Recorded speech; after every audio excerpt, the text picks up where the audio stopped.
ప్రభువైన యేసుక్రీస్తు యొక్క పరిశుద్ధ నామములో మీ అందరకు అమలాపురం హౌసింగ్ బోర్డు క్రీస్తు సంఘము మరియు కాకినాడ బాపూజీ నగర్ క్రీస్తు సంఘముల తరపున సత్య సువార్త అనే మా సువార్త కార్యక్రమాలకు స్వాగతం తెలియజేస్తూ ఉన్నాను.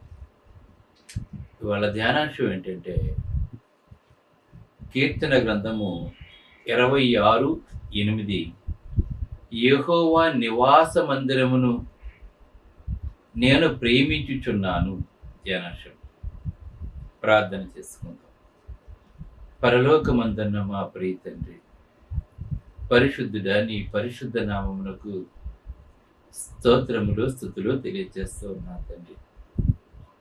ఇవాళ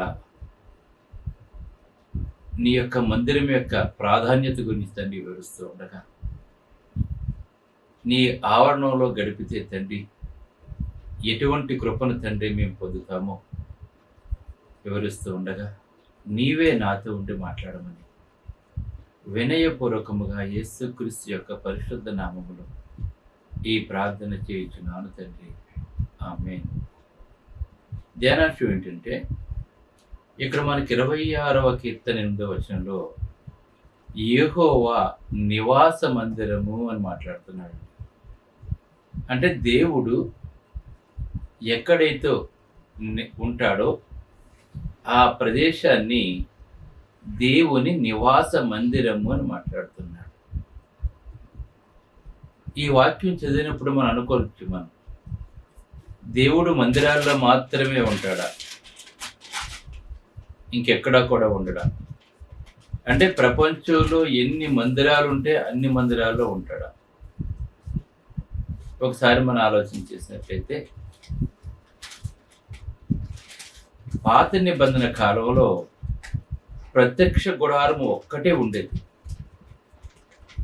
ఇశ్రాయేలు ప్రజలందరికీ కూడా ప్రత్యక్ష గుడారము ఒక్కటే ఉండేది.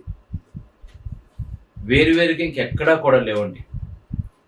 ఎన్ని లక్షల మంది ప్రజలున్నా కూడా ఇశ్రాయేలు ప్రజలు అందరూ కూడా ఆ ప్రత్యక్షపు గుడారానికి రావాలి అంటే అక్కడ మాత్రమే దేవుడు ఉండినట్లుగా మనకి దేవగ్రంథం తెలియజేస్తుంది.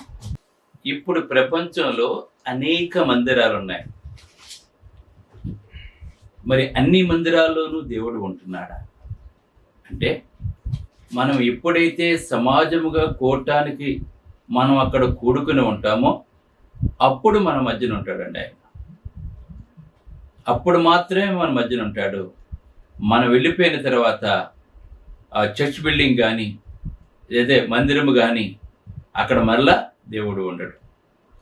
ఎందుకంటే ఎక్కడైతే 2-3 నా నామమున కూడి ఉంటారో అక్కడనే ఉంటా అని చెప్పి దేవుడు సెలవిచ్చాడండి.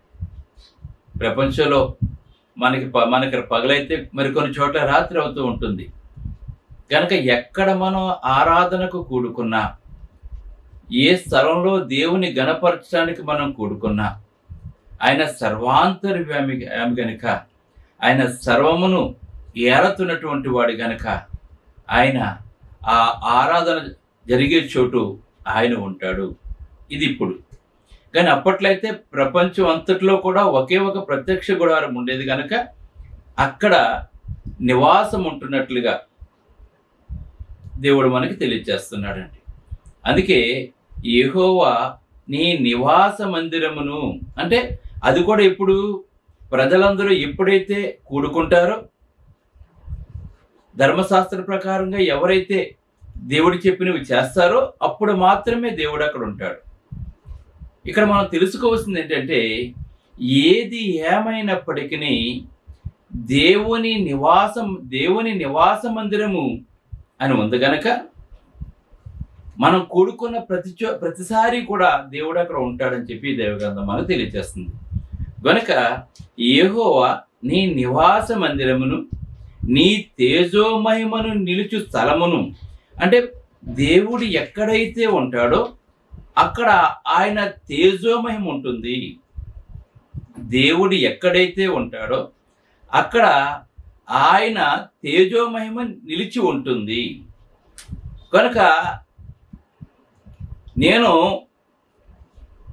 ప్రేమించుచున్నాను మాట్లాడుతున్నాడు. దేనిని ప్రేమిస్తున్నాడు? నీ నివాస మందిరాన్ని ప్రేమిస్తున్నాను, నీ తేజోమహిమ నిలుపు స్థలమును ప్రేమిస్తున్నాను మాట్లాడుతున్నాడు. దేన్ని ప్రేమిస్తున్నా అంటే దేవుని యొక్క నివాస మందిరాన్ని ప్రేమిస్తున్నాడు. దేవుని యొక్క తేజోమహిమ ఎక్కడైతే నిలుస్తుందో నేను దానిని ప్రేమిస్తున్నానని మాట్లాడుతున్నాడు. ఇప్పుడు మనం ఈ వాక్యాన్ని ఎందుకు చెప్పుకోవాలి అంటే, ఆనాడు దేవుని ఇష్టానుసారమైన మనుషుడు దేవుణ్ణి ఎలా ప్రేమించాడో, ఎక్కడ ప్రేమించాడో, ఈవేళ మనము కూడా దేవుని ఇష్టానుసారమైన మనుషులుగా ఉండాలి అంటే మనము కూడా అక్కడే దేవుణ్ణి మనం ప్రేమించాలి. అంటే సమాజముగా కూడటం మానకూడదు, ఆత్మతో సత్యముతో ఆరాధించడం మానకూడదండి. అందుకే సమాజముగా కూడుట మానక అని చెప్తున్నాడండి. ఆదివారం అంటే అది ప్రభు దినంగా పిలువబడింది. ఆదివారం రోజున ప్రభువుకు తప్ప ఇతర ఏ వ్యాపకాలు మనం పెట్టుకోకూడదండి. నువ్వు ఏదైనా ఒక వ్యాపకం పెట్టుకోవాలి అంటే ఆరాధన అయిపోయిన తర్వాత నువ్వు చేసుకో పనులు. ఆరాధన మానేసి నువ్వు పెట్టుకోకూడదు దయచేసి. ఇవాళ చాలామంది శుభకార్యాలన్నీ కూడా ఆదివారం సెలవు కదా, అందరికీ అవైలబుల్గా ఉంటుంది కదా అని చెప్పేసి ఆదివారం పెట్టుకుంటూ ఉన్నారు. వాళ్ళ ఆరాధించకపోగా ఆరాధించే వారికి కూడా వాళ్ళు ఇబ్బంది కలగజేస్తున్నారు. దేవుడు ఇలాగ ఎప్పుడు కూడా చేయమని చెప్పలేదండి. ఇలాగ ఖచ్చితంగా సంవత్సరానికి 52 ఆదివారాలు ఉంటే 52 ఆదివారాలు కూడా నువ్వు దేవుని సన్నిధిలో ఉండాలి. అలా లేకపోతే దేవుని యొక్క తేజోమహిమ నీకు ఉండదు కదా. సమాజంగా కూడలేకపోవటం వల్ల నువ్వు గొప్ప ఉపద్రవాలు ఎదుర్కోవాల్సి వస్తుందండి. ఎందుకంటే దేవుని స్థలములో ఉండవలసిన నీవు, దేవుని ఘనపరచవలసిన నీవు, ఏ ప్రభు అయితే నీ కొరకు రక్తం కార్చాడో, ఏ ప్రభు అయితే నీ కొరకు త్యాగం చేశాడో తన ప్రాణాల్ని, ఏ ప్రభు అయితే తండ్రితో సమానముగా ఉండకూడని భాగ్యాన్ని విడిచిపెట్టి శరీరధారిగా ఈ లోకంలోకి వచ్చాడో, వాటన్నిటినీ కూడా నువ్వు నిర్లక్ష్యం చేసిన వారు అవుతాను. చాలామందికి తెలియటం లేదండి. ఆరాధన చాలామంది తేలిగ్గా తీసుకుంటూ ఉన్నారు. కొంతమంది అయితే అసలు ఆరాధనకే రారండి. ఇది చాలా ఘోరమైన విషయం అండి. ఎందుకంటే దేవుని ఆరాధించకపోతే మనం దేవునిలా మారలేము. నువ్వు దేవుని సన్నిధికి రాకపోతే, దేవుని యొక్క వర్తమానం వినకపోతే నీకు మార్పు ఎలా వస్తుంది? నువ్వు దేవుని సన్నిధిలోకి వచ్చి దేవుని యొక్క వాక్యం వినటం ద్వారా నువ్వు మార్పు చెందుతావు. దేవునిలాగా మార్పు చెందుతావు. మానవుడు అయిన నీవు దేవుని స్వరూపంలోకి మార్పు చెందుతావు. అలాగే కీర్తించుడు ద్వారా దేవుణ్ణి గొప్ప సంతోష పెడతావు. ప్రార్థించుడు ద్వారా గొప్ప దేవుళ్ళు నీవు పొందుతావు. ఆయన శరీరక్తాల్లో పాలు పంచుకోవటం ద్వారా మరణాన్ని చేస్తావు. కానుకలు ఇచ్చుడు ద్వారా నీ ప్రేమను వ్యక్తం చేసుకుంటావు. ఇన్ని ఉన్నాయి ఆరాధనలు. ఇవన్నీ కూడా నువ్వు చేయటం మానేసినట్లయితే దేవుని కృప నీ మీద ఉంటుంది. నువ్వు పేరుకు మాత్రమే ప్రభువా ప్రభువా ప్రభు అని పిలుస్తావు తప్ప నువ్వు నిజంగా దేవునికి ఇష్టమైన వాడు కాదండి. అందుకే నిర్గమాకాండము 25, 21 నుంచి 22 వచనాలు కనుక మనం చూసినట్లయితే, ఆ ప్రత్యక్షపు గుడారంలో దేవుని యొక్క మందసం ఉండేది. ఆ మందసంలో దేవుని చేత వ్రాయబడిన శాసనాలు ఉండేయండి. అక్కడ మందసం ఉండేదండి. దాని గురించి మాట్లాడుతున్నాను. నేను నీకిచ్చు శాసనములను ఆ మందసములో నుంచవలెను. దేవుడు ఇశ్రాయేల్ ప్రజలకి ఏ శాసనాలు అయితే ఇచ్చాడో ఆ శాసనాలు గల పలకలను అక్కడ పాత నిబంధన కాలంలో మందసం ఉండేది. ఆ మందసంలో పెట్టేవాడండి. అక్కడ నేను నిన్ను కలుసుకుని, ఎక్కడ కలుసుకుంటాను? ప్రత్యక్షపు గుడారంలో మందసం ఉంటుంది కనుక, అందులో దేవుని యొక్క మాటలు ఉన్నాయి కనుక అక్కడ నేను నిన్ను కలుసుకొని కరుణాపీఠం మీద నుండి శాసనముల మీద ఉండు 2 కెరూబుల మధ్య నుండి సమస్తమును నీకు తెలియచెప్పుదని మాట్లాడుతున్నాడు.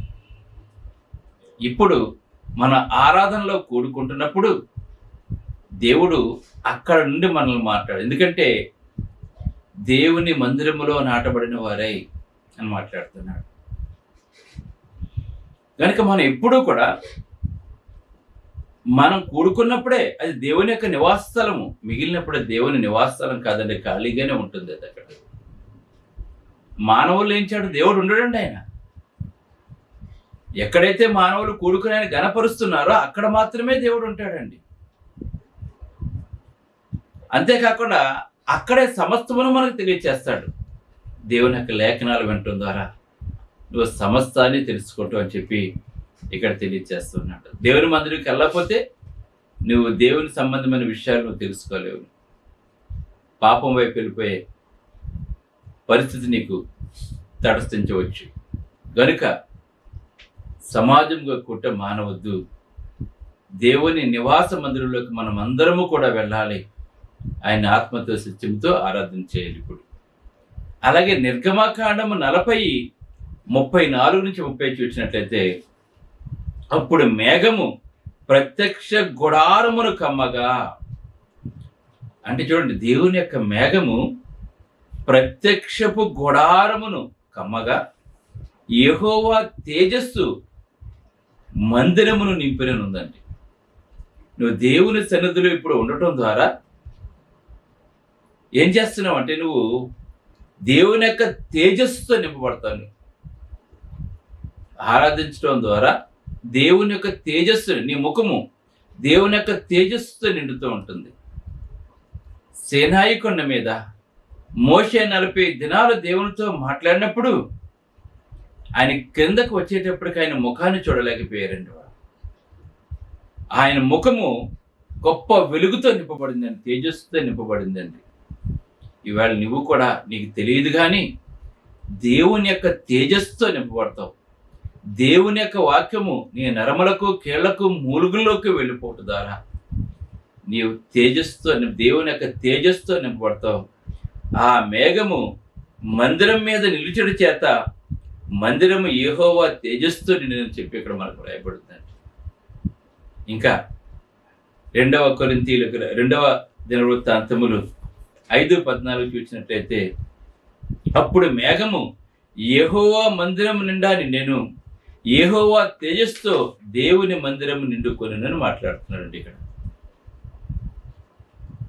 గమనించండి, ఇక్కడ సొలొమోను దేవాలయం కట్టినప్పుడు అప్పుడు కూడా దేవుని యొక్క మందిరము తేజస్సుతో నింపబడినట్లుగా, ఆ తేజోమహిమకు యాజకులు నిలవలేకపోయినట్లుగా మనకి దైవ గ్రంథం మనకు తెలియజేస్తూ ఉందండి. ప్రత్యక్షతలు మనం చూస్తున్నాం. ఇక్కడ దేవుని మందిరం మీద ఆయన ఎటువంటి ప్రాధాన్యత ఇచ్చాడు అప్పట్లో మనం చూస్తున్నాడు. మనం ఇంకా 2వ దినవృత్తాంతంలో 6:2 అప్పుడు సొలొమోను ఇలాగూ ప్రకటన చేసింది, నీవు నిత్యము కాపురముండుటకే నిత్య నివాసముగా నేను ఒక ఘనమైన మందిరమును నీకు కట్టించునని మాట్లాడుతున్నాడండి. నువ్వు నిత్యము నివాసస్థలంగా ఉండటానికి ఆ మందిరంలో నీకు ఒక మందిరాన్ని నేను కట్టించానని చెప్పి మాట్లాడుతున్నాడు. ఈవేళ మనందరికీ కూడా మందిరాలు అవసరం, సమాజంగా కూడుకోవటానికి. అంతే. ఆ ఉన్నంతసేపే దేవుని యొక్క తేజస్సు దాని మీద ఉంటుంది, దేవుని యొక్క మహిమ దాని మీద ఉంటుంది. నువ్వు అప్పుడు కూడుకోవడం ద్వారా, నీ పూర్ణ హృదయంతో దేవుని ఆరాధించడం ద్వారా గొప్ప తేజస్సును, ప్రభావాన్ని కలిగి ఉంటావు. జ్ఞానంతో నీ హృదయం నింపబడుతూ ఉంటుంది. దేవుని మార్గం నుండి తొట్టిల్లకుండా నీవు ఉంటావు. అందుకే దావీదు మాట్లాడుతున్నాడు 27వ కీర్తన 4:6 చూసినట్లయితే, యెహోవా యొద్ద ఒక వరం అడిగితేనే అంటున్నాడు. ఆత్మ సంబంధమైన వారు ఆత్మ సంబంధమైన విషయాల మీద మనసు ఇస్తారు, భౌతిక సంబంధమైన వాటి మీద మనసు ఉంచుతూ ఉంటారు.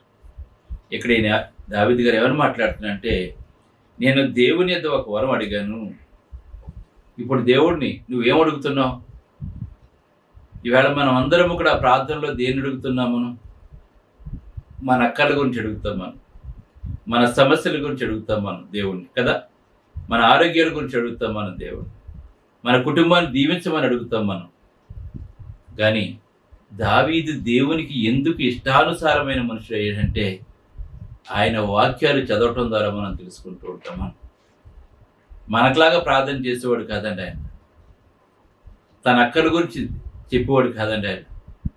ఆయన ఏమడగాడు, దేవుడి దగ్గర ఒక వరం అడిగాడండి. ఆ వరం ఏంటంటే, నేను దానిని వెతుకుతున్నాను మాట్లాడుతూ, ఆ వరం ఏంటంటే యెహోవా ప్రసన్నతను చూచుటకును, అంటే దేవుని యొక్క ప్రసన్నతను చూచుటకును, ఆయన ఆలయములో ధ్యానించుటకును. గమనించండి, అంటే ప్రతినిత్యము కూడా ఆయన ఆలయములో ధ్యానించుటకును.